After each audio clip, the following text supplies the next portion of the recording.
വൻ പക്ഷിവേട്ടയ്ക്കാണ് കേരളം ഇന്ന് സാക്ഷിയായത്. സാധാരണ സ്വർണവും ഇലക്ട്രോണിക്സ് ഉൽപ്പന്നങ്ങളും അടക്കം അനധികൃതമായി കടത്തുന്ന വസ്തുക്കളാണ് കസ്റ്റംസ് പിടികൂടുന്നതെങ്കിൽ നെടുമ്പാശ്ശേരി വിമാനത്താവളത്തിൽ പിടിച്ചതാകട്ടെ വേഴാമ്പൽ ഉൾപ്പെടെയുള്ള അപൂർവ ഇനത്തിൽപ്പെട്ട 14 പക്ഷികളെയാണ്. തായ്ലാന്റിൽ നിന്നും കൊച്ചിയിലെത്തിയ തിരുവനന്തപുരം സ്വദേശികളായ ബിന്ദു, ശരത് എന്നിവരെയാണ് പക്ഷിക്കടത്തിന് കസ്റ്റംസ് അറസ്റ്റ് ചെയ്തത്.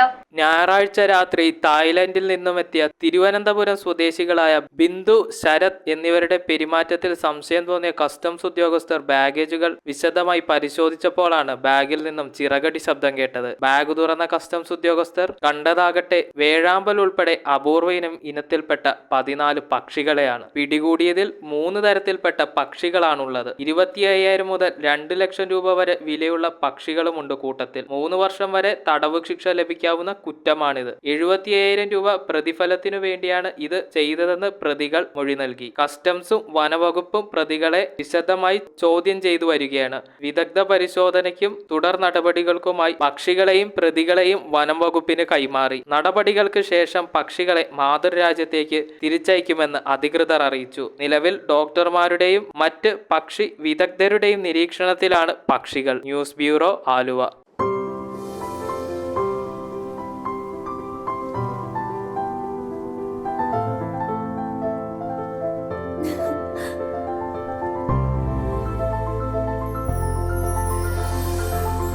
കളങ്കമില്ലാത്ത സൗഹൃദം പോലെ കലർപ്പില്ലാത്ത വിശ്വാസം.